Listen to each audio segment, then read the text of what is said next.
আল্লাহ আমার রব, এই রবি আমার সব।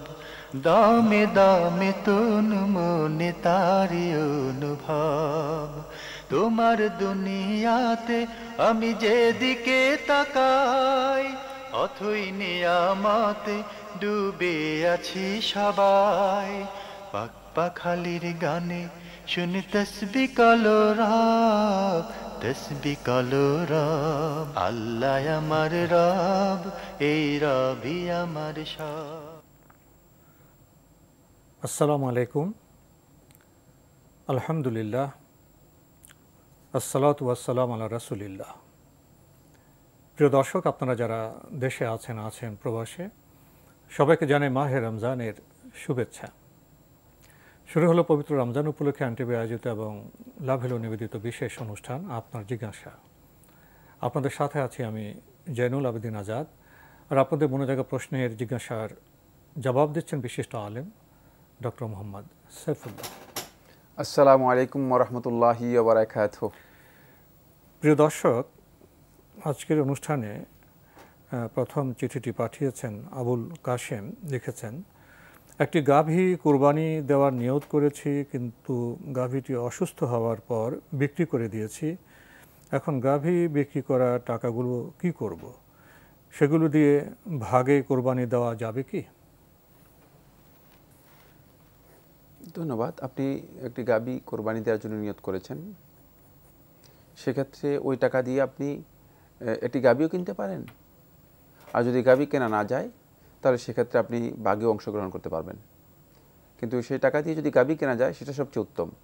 যেহেতু আপনি নিয়ত করেছেন যে একটা জান, মানে একটা কুরবানি আল্লাহ রাব্বুল আলামিনের জন্য করবেন, সঙ্গত কারণে হয়তো আপনি সেটা করতে পারেননি, সেক্ষেত্রে আপনার যেহেতু টাকা আছে, সে গাভী যদি আপনি এর পরিবর্তে আর একটা গাভী কিনতে পারেন, তাহলে এটা আপনার জন্য উত্তম হবে, কোনো সন্দেহ নেই।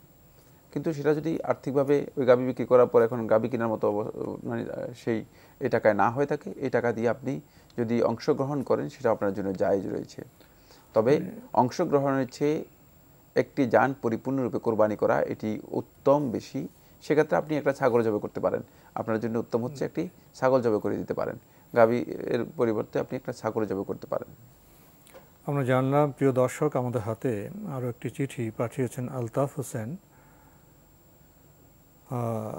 আপনি লিখেছেন, আপনার জিজ্ঞাসা অনুষ্ঠানের জন্য এনটিভিকে অনেক ধন্যবাদ। আমার জীবনে ঘটে যাওয়া একটি প্রশ্ন পাঠালাম। আমি একবার এক পীরের দরবারে যাই, আমার এলাকার অনেকেই যায়। পীরের দোয়ায় মনের আশা পূর্ণ হয়, সেই লক্ষ্যে আমিও যাই। পীরের দরবারে কিভাবে ঢুকতে হয় তার নিয়ম আমার জানা ছিল না। আমার মাথা খালি ছিল, অর্থাৎ টুপি ছিল না। আমি সহজ সরলভাবে পীরের কাছে চলে যাই। পীর তখন একটা গদিতে বসা ছিল। আমার খালি মাথা দেখে পীর সাহেব রেগে গেলেন। দরবারের অনেক মানুষের সামনে আমাকে বললেন, বেরিয়ে যাও, বেরিয়ে যাও। আমার মাথার দিকে লক্ষ্য করে বললেন, তুই তোর মাথা ভর্তি শয়তান নিয়ে দরবারে ঢুকেছিস। অনেক শয়তান, আমি স্পষ্ট শয়তান দেখতে পাচ্ছি। এ ঘটনায় আমি খুব লজ্জিত হই। এখন আপনার জিজ্ঞাসার কাছে আমার প্রশ্ন, আসলে কি খালি মাথায় শয়তান বাসা বাঁধে? ধন্যবাদ এই ভাইকে। তিনি তার জীবনের ঘটিত একটি ঘটনা উল্লেখ করেছেন। প্রথম কথা হচ্ছে, খালি মাথায় শয়তান মানে বাসা বাঁধার কোনো সুযোগ নেই। এটা মানে এমন নয় যে এটা শয়তানের বাসা হবে পাখির বাসার মতো, না, প্রশ্নই আসে না। সাধারণত বাসা বাঁধে মনে, মস্তিষ্কে। সেক্ষেত্রে মানে আপনি মানে যে পীরের কাছে গিয়েছেন, এই যাওয়াটাই আপনার প্রথমে বলছিল। মানে আপনি সত্যিকার যদি কোনো হাক্কানি আলেমে দ্বীনের কাছে যেতেন, তাহলে তিনি আপনাকে যে পদ্ধতিতে মানে নসিহত করার, সেই পদ্ধতি নসিহত করতেন। কিন্তু আপনি জাহিলের কাছে গিয়েছেন, মানে আপনি এমন এক জাহিলের কাছে গিয়েছেন যে নসিহত কাকে বলে সেটাই জানে না। মূর্খতা আছে, মূর্খতা এত বেশি যে কোনোভাবেই কোনো ব্যক্তিকে মানুষদের সামনে ইনসাল্ট করা, সে যদি খারাপ ব্যক্তিও হয়ে জায়েজ নেই। মানুষদের সামনে তাকে ইনসাল্ট করা অথবা তার কোনো দোষ প্রকাশ্যে মানুষের সামনে তুলে ধরা, যদি সেই মানে পরিচিত খারাপ ব্যক্তিও হয়ে জায়েজ নেই। সুতরাং যে কাজটি আপনার এই পীর সাহেব করেছেন তার মূর্খতার কারণে, সেটা হচ্ছে যে তিনি আপনাকে বলেছেন যে দূর হও শয়তান, তোর মাথার মধ্যে অনেকগুলো শয়তান নিয়ে এসেছে। এটি তার একেবারেই প্রবৃত্তিতাড়িত বক্তব্য। বাকি নিজেকে তিনি জাহির করার জন্য কথা বলেছেন যে তিনি শয়তানও দেখেন। তিনি শয়তান তো দেখবেনই, তিনি নিজেই তো শয়তান, এই জন্য শয়তান দেখা সহজ। এই সমস্ত এইগুলো হলো আমাদের সাধারণ পাবলিকদেরকে, সাধারণ লোকদেরকে হাইকোর্ট দেখানোর মতো। এই হাইকোর্ট দেখানো ছাড়া আর কিছুই নয়। তিনি কিছুই দেখেন না, তিনি তার এই চোখে তিনি কিছুই দেখেন না। এগুলো ভাওতাবাজি, একেবারেই ভুয়া কাজ। তাই আপনি একজন মূর্খ লোকের কাছে যাওয়ার কারণে আপনি নিজে ইনসাল্ট হয়েছেন। এখান থেকে শিক্ষা গ্রহণ করুন এবং খেয়াল রাখুন যে সত্যিকার আলেম যিনি হবেন তার কাছে ইসলাম যে নির্দেশনা দিয়েছে সেই নির্দেশনা পাবেন। আল্লাহ রাসূল সাল্লাল্লাহু আলাইহি ওয়াসাল্লামের কাছে কাফেররা এসেছে বিভিন্ন নবম হিজরি সনে, বিভিন্ন জনপদ থেকে, বিভিন্ন গোত্র থেকে, গোত্রপতিরা আল্লাহ রাসূল সাল্লাল্লাহু আলাইহি ওয়াসাল্লামের কাছে এসেছে। রাসূল সাল্লাল্লাহু আলাইহি ওয়াসাল্লাম তাদের সম্পর্কে অনেক সম্পর্কে জানতেন, কিন্তু রাসূল সাল্লাল্লাহু আলাইহি ওয়াসাল্লাম তাদেরকে ইস্তেকবাল করেছেন, রিসিপশন দিয়েছেন, স্বাগত জানিয়েছেন, কিন্তু তাদেরকে রাসূল সাল্লাল্লাহু আলাইহি ওয়াসাল্লাম কোনো ধরনের মন্দ বাক্য বলেন নাই যে তোমরা অমুক, যে তোমরা এই ধরনের কাজ করেছো। বরং আশ্চর্যের বিষয় হচ্ছে যখন আব্দে কাইসের যখন প্রতিনিধি দল আসলো, আল্লাহ রাসূল সাল্লাল্লাহু আলাইহি ওয়াসাল্লাম প্রথমে তাদের প্রশংসা করলেন যে তোমাদের কাছে দুইটি ভালো গুণ আছে। একটা হচ্ছে তোমরা খুব সহনশীল, দ্বিতীয় হচ্ছে তোমরা প্রত্যেকটা কাজ ধীরস্থিরভাবে করো। আল্লাহ রাসূল সাল্লাল্লাহু আলাইহি ওয়াসাল্লাম তাদের মানে প্রথমে প্রশংসা করলেন।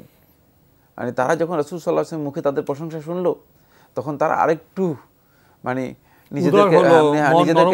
নিজেদের মনটা প্রফুল্ল হয়ে গেল যে আমরা মানে আমাদের যেই মানে এই গুণ আছে সেটা তো আমরা মানে এতদিন উপলব্ধি করতে পারি নাই। তিনি আমাদের এই গুণগুলো উপলব্ধি করতে পেরেছেন, তাহলে তিনি যে কত উদার, এই উদারতার কথা বুঝতে পেরেছেন। তারা সবাই ইসলাম গ্রহণ করেছে, এবং তারা তাদের সম্প্রদায়ের কাছে যখন ফিরে গিয়েছে, সম্প্রদায়ের সমস্ত লোকদেরকে ইসলাম গ্রহণ করার জন্য আহ্বান করেছে। সুতরাং আপনার এই অবস্থানটি আমাদেরকে এই কথা স্মরণ করে দিয়েছে যে মূর্খের কাছে গিয়ে হেদায়েত লাভ করা যায় না। আসলে পীরের দরবারে গিয়ে আপনি যে অভিজ্ঞতা পেলেন, সেখান থেকে তো বোধহয় আপনার দেখার জানার অনেক বিষয় আছে, সেটা উপলব্ধি করুন। আমরা আরও প্রশ্নে যাচ্ছি। প্রিয় দর্শক, এবারের চিঠিটি পাঠিয়েছেন আলমগীর হোসেন, রামপুরা, ঢাকা থেকে। লিখেছেন, প্রতিদিনই কি রোজার নিয়ত করতে হবে? কোনোদিন ভুলে গেলে কি করণীয়? ধন্যবাদ, এই ভাইকে গুরুত্বপূর্ণ প্রশ্ন করেছেন। এই মাসআলার মধ্যে আলেমদের দ্বিমত রয়েছে। সেটা হচ্ছে এই যে রমাদান মাসের 30 দিনের সিয়ামের জন্য একসাথে যদি কেউ সিয়ামের নিয়ত করে ফেলেন, সেটাই কি যথেষ্ট হয়ে যাবে, নাকি প্রত্যেক দিনই রাত্রের বেলায় তিনি সিয়ামের নিয়ত করবেন? জুমহুর উলামায়ে কেরামের বক্তব্য হচ্ছে রমাদান মাসের প্রত্যেকটি সিয়ামের জন্য রাত্রি বেলায় তিনি সিয়ামের নিয়ত করবেন।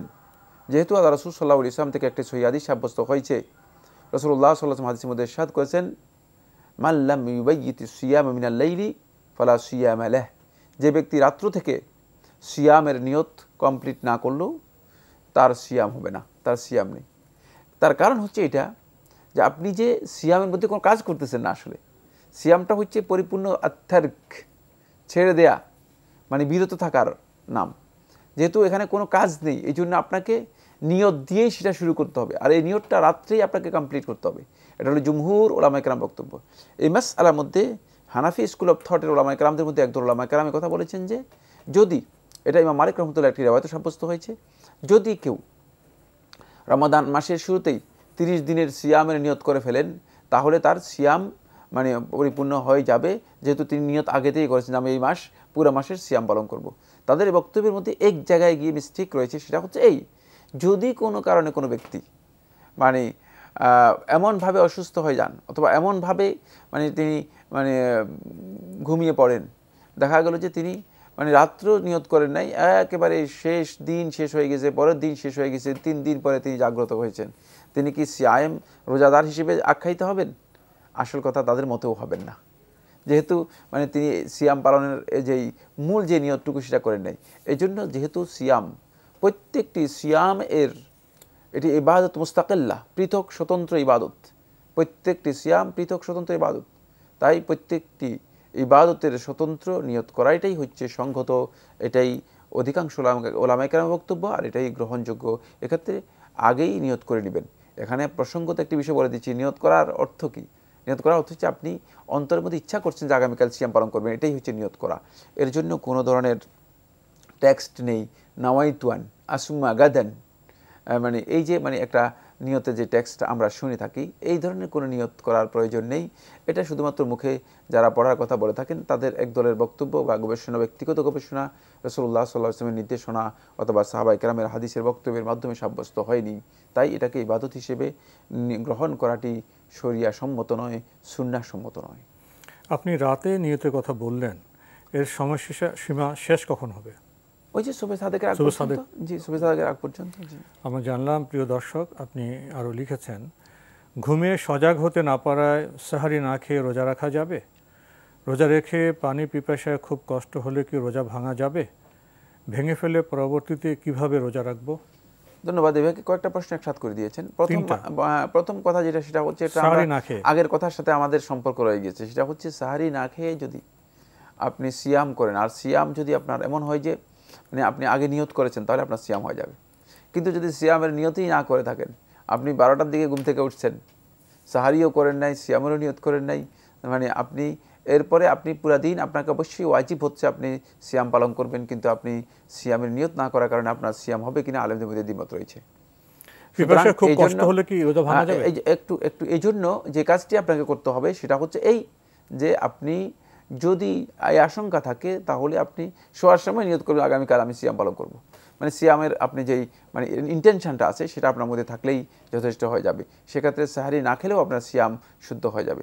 দ্বিতীয় যে মাসালাটি সেটা হলো, এই সাহারি না করার কারণে পিপাসার কষ্ট যদি কারো হয়, এমন পিপাসার কষ্ট যদি হয় যেটা মানে বরদাস্ত করার মতো মানে সাধ্যের বাহিরে, মানে অনেক কঠিন, মানে মনে হচ্ছে যেন প্রাণষ্ঠাক হতে হবে, একেবারেই জীবন যায় যায় অবস্থা তৈরি হতে পারে। মানে হয়তো প্রচণ্ড গরমের কারণেও হতে পারে, অথবা শারীরিক অসুস্থতার কারণেও হতে পারে, অন্য কোনো কারণেও হতে পারে। যেই কোনো কারণে হোক না কেন, যদি এমন হয়ে থাকে তাহলে সেক্ষেত্রে আপনার জন্য ইফতার করা জায়েজ হবে এবং পরবর্তীতে আপনি একটি সিয়ামের পরিবর্তে একটি সিয়ামই পালন করবেন।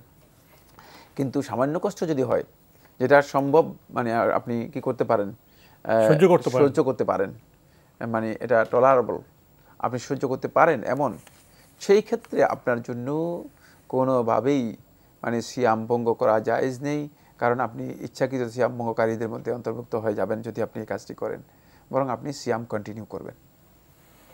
আমরা জানলাম। প্রিয় দর্শক, আমাদের হাতে একটি ইমেল, এটি পাঠিয়েছেন রেহানা কাজী বনানী, ঢাকা থেকে। লিখেছেন, My mom is aged 70 plus. Nowadays she can't remember and recite the surahs fully in Salah. She frequently forgets some of ayahs, which gives her mental pressure and a guilty feeling for being unable to perform the Salat correctly. Sometimes she bursts in tears in Salah. Now can you suggest me that, being her daughter, can I lead the Salat and take her in Jamaat so that Salat for her may become easier? Although I am not that much qualified to be an Imam, but I want to assist my mother and to try to make her pains less. ধন্যবাদ। খুবই গুরুত্বপূর্ণ মানে প্রশ্ন করেছেন এবং প্রশ্নটা খুবই important, কোনো সন্দেহ নেই। এক্ষেত্রে যদি আপনি তাকে হেল্প করতে চান এবং আপনি যদি সেখানে লিড করেন, আপনার জন্য এটি জায়েজ রয়েছে। আর লিড করার জন্য আপনার সালাত তো আপনি পড়তেছেন, আপনার সালাত যদি আপনার জন্য জায়েজ হয়, আপনার না, এর জন্য বড় স্কলার হতে হবে, ইমাম বাহির থেকে আনতে হবে, আমদানি করতে হবে, কোনো দরকার নেই।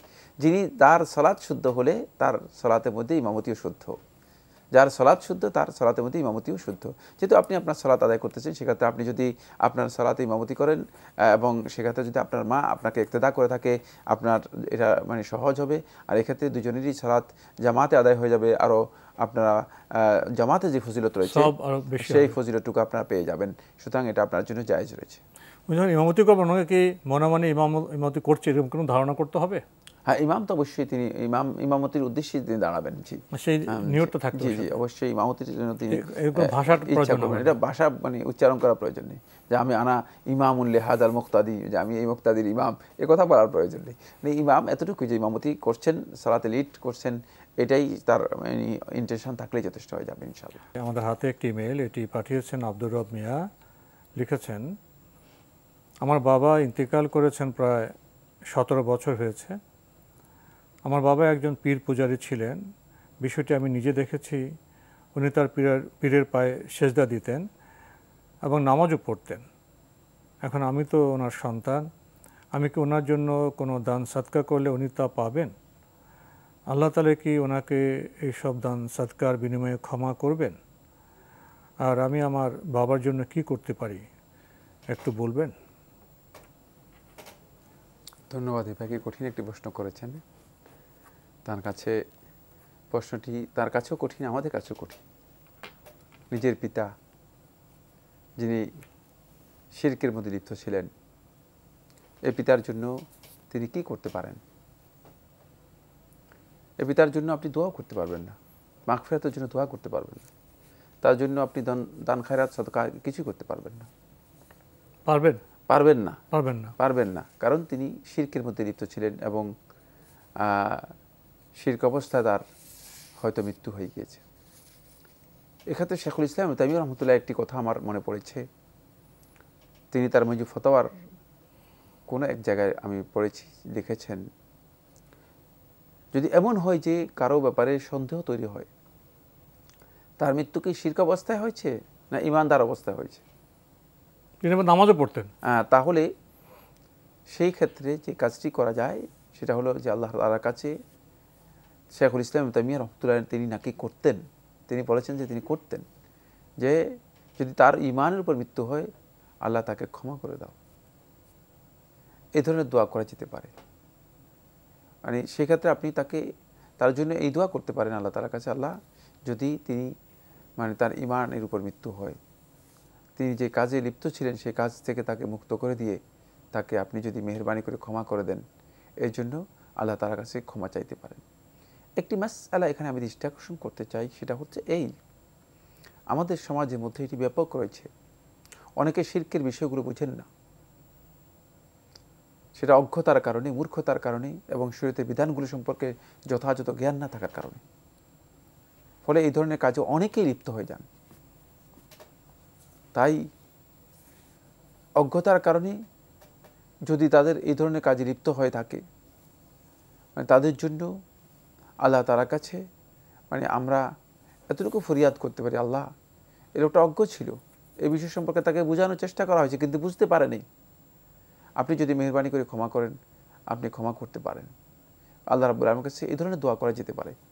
কিন্তু যদি তাকে বোঝানোর পরেও স্বেচ্ছায় ইচ্ছাকৃতভাবে তিনি এই ধরনের শিরকে কাজে লিপ্ত হয়ে থাকেন, কোন অবস্থাতেই তার জন্য দান খয়রাত সদকা এমনকি মাগফিরাতের দোয়া করা কোনোটাই জায়েজ নেই, আল্লাহ রাব্বুল আলামিন অনুমোদন দেননি। আমরা জানলাম প্রিয় দর্শক খুবই গুরুত্বপূর্ণ বিষয়ে। এবার আমাদের হাতে আরও একটি ইমেল, এটি পাঠিয়েছেন নূর ইসলাম ঢাকা থেকে। লিখেছেন, আমরা জানি রোজা মানি সূর্য উদয় থেকে অস্ত পর্যন্ত পানাহার থেকে বিরত থাকা। আমাদের দেশে প্রচলিত আছে যে ফজরের আজান হলে আর কিছু খাওয়া যাবে না। আমার জানা বিষয়, আজানের পরেও সূর্য উদয় হতে 1 ঘন্টা সময় থাকে। আমি কোনো কারণে আজান শোনার পরেও কিছু খেয়েছি, আমার রোজা হবে কি? ধন্যবাদ এই ভাইকে প্রশ্ন করেছেন যে আমরা জানি সূর্য উদয় থেকে সূর্যাস্ত পর্যন্ত রোজা। কই থেকে জেনেছেন? কে জানিয়েছে আপনাকে? কই থেকে এই তথ্য আপনার? আল্লাহ তাআলা কোরআনে কারীমের মধ্যে বলেছে যে কুলু ওয়াশরাবু হাত্তা ইয়াতাবায়্যানা লাকুমুল খাইতুল আবয়াদু মিনাল খাইতিল আসওয়াদি মিনাল ফজর। ফজরের শুভ্র রেখা উদিত হওয়ার মানে পর্যন্ত তোমাদেরকে অনুমোদন দেওয়া আছে, শুভ্র রেখা উদিত হওয়ার আগ পর্যন্ত তোমরা কি করতে পারবে, মানে সেহারি করতে পারবে, খেতে পারবে, পানাহার করতে পারবে। শুভ্র রেখা যখন উদিত হয়ে যাবে, অর্থাৎ শুভে সাদিক উদিত হয়ে যাবে, তখন থেকে সুম্মা আতিম্মুস সিয়ামা ইলাল লাইল, রাত্র আগমন করা পর্যন্ত সিয়ামকে পরিপূর্ণ করো। তাহলে আপনি কই থেকে এই তথ্য নিলেন? আপনি তো তথ্য পুরাই ভুল নিয়েছেন। কোরআনে কারীমের সূরা বাকারা 186 নম্বর আয়াত দেখে নিন, তাহলে আপনার কাছে স্পষ্ট হয়ে যাবে। মানে 186-127 নম্বর আয়াতের মধ্যে আল্লাহ সুবহানাহু ওয়া তাআলা এই বিষয়ে বলে দিয়েছেন স্পষ্ট করে।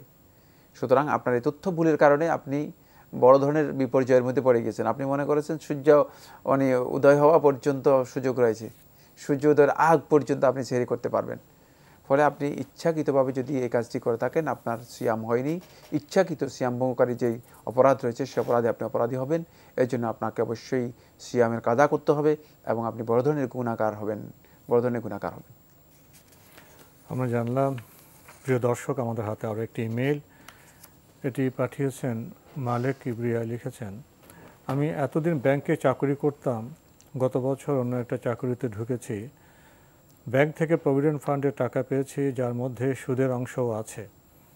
আমি এরাদা করেছিলাম এই সুদের টাকা দিয়ে ব্যাংকের যে ঋণ ছিল তা পরিশোধ করব, যেহেতু ঋণও সুদের সাথে জড়িত। ব্যাংক গ্র্যাচুইটির টাকা যেহেতু আগে দিয়েছে, সেখান থেকে ঋণের পাওনা কেটে নিয়েছে এবং প্রভিডেন্ট ফান্ড পরে দিয়েছে। এ থেকে আমার বর্তমানে যে টাকা পেলাম তাকে সুদমুক্ত বলা যাবে? সুদমুক্ত বলার কোনো সুযোগ তো নেই। কীভাবে সুদমুক্ত হবে? আপনি বলেছেন এর মধ্যে সুদ রয়েছে, আপনি নিজেই ক্লিয়ার করেছেন যে এর মধ্যে সুদের অংশ রয়ে গিয়েছে, তাহলে সুদমুক্ত হলো কোথায়? আপনার বক্তব্যের শুরুতে আপনি বলেছেন যে আমার এই টাকার মধ্যে প্রভিডেন্ট ফান্ডের যে টাকাটা আমাকে দিয়েছে এর মধ্যে সুদ রয়ে গেছে।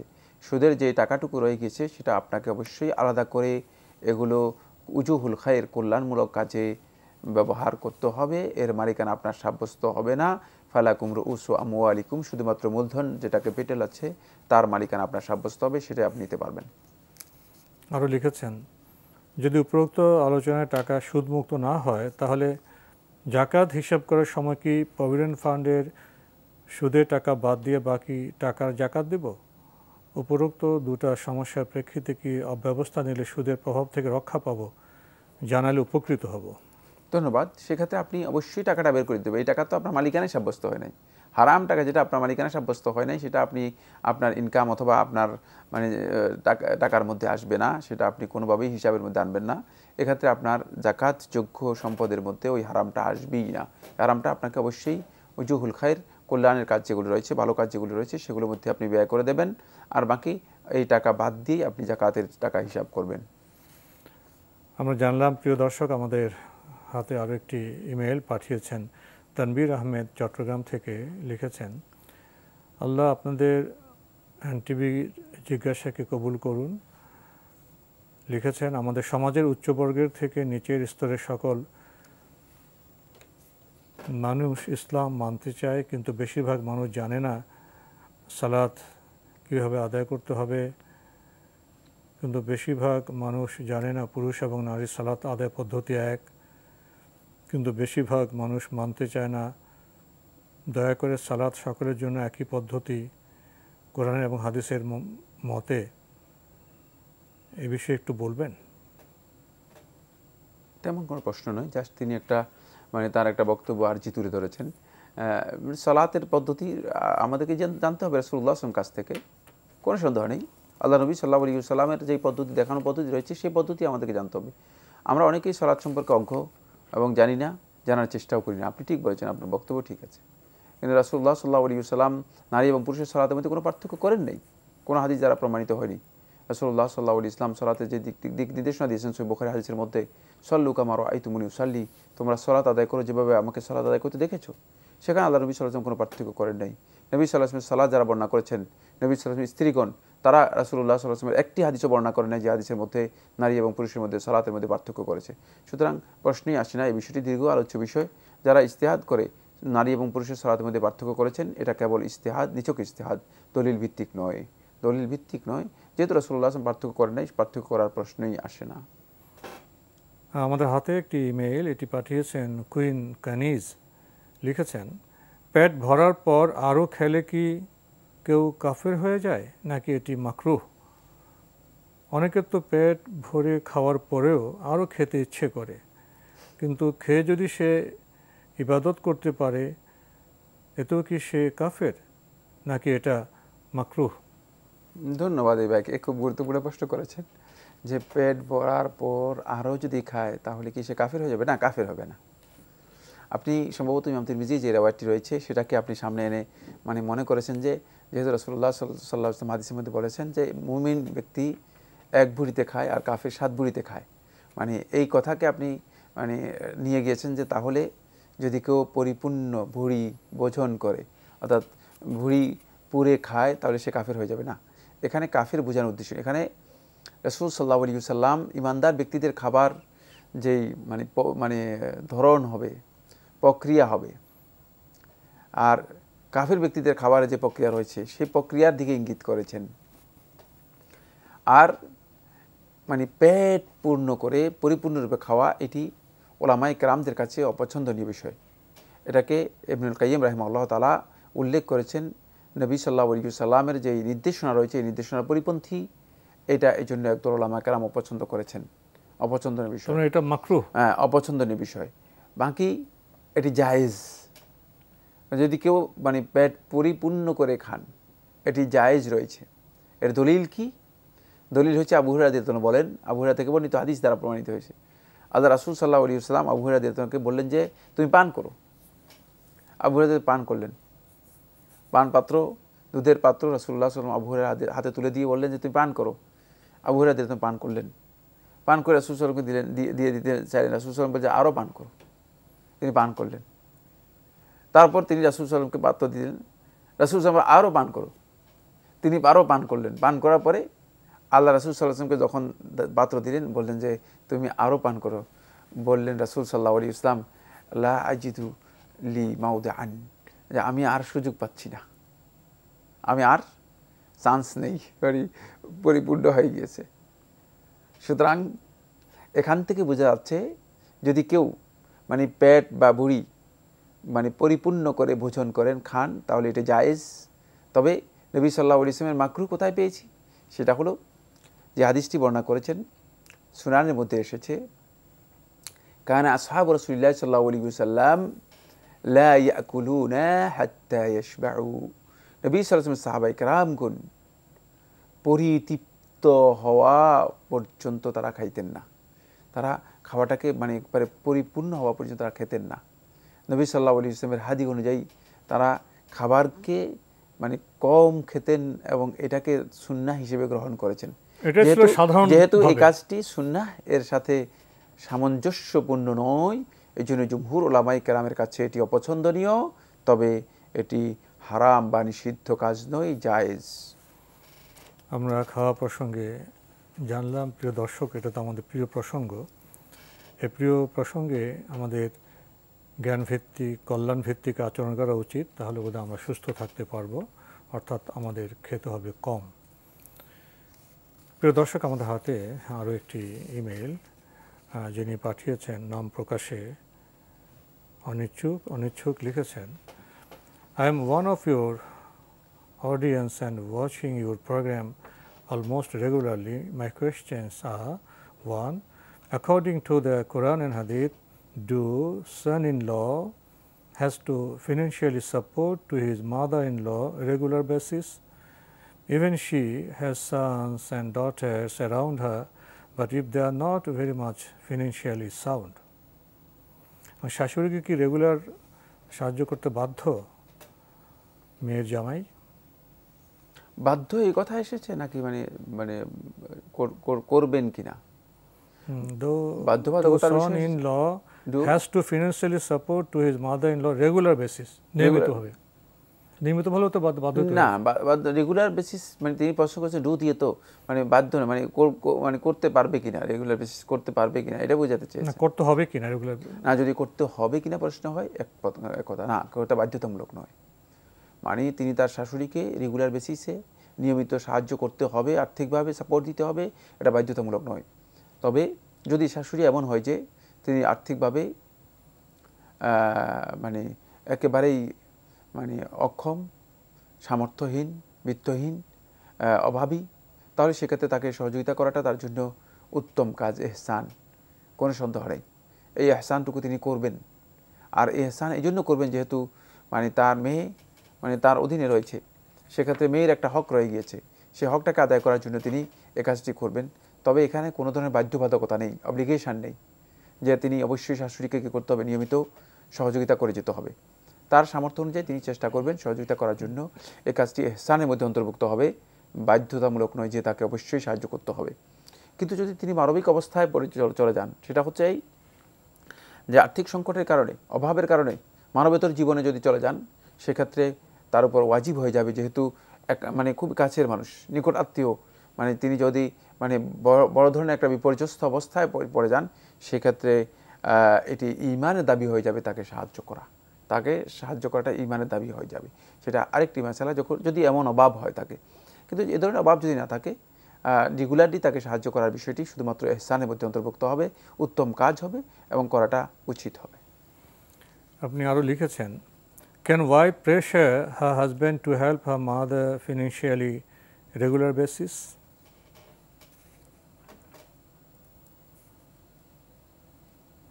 মানে স্ত্রী কি স্বামীকে প্রেশার দিতে পারবে, চাপ দিতে পারবে তার মাকে রেগুলার সাহায্য করার জন্য ফিনান্সিয়ালি?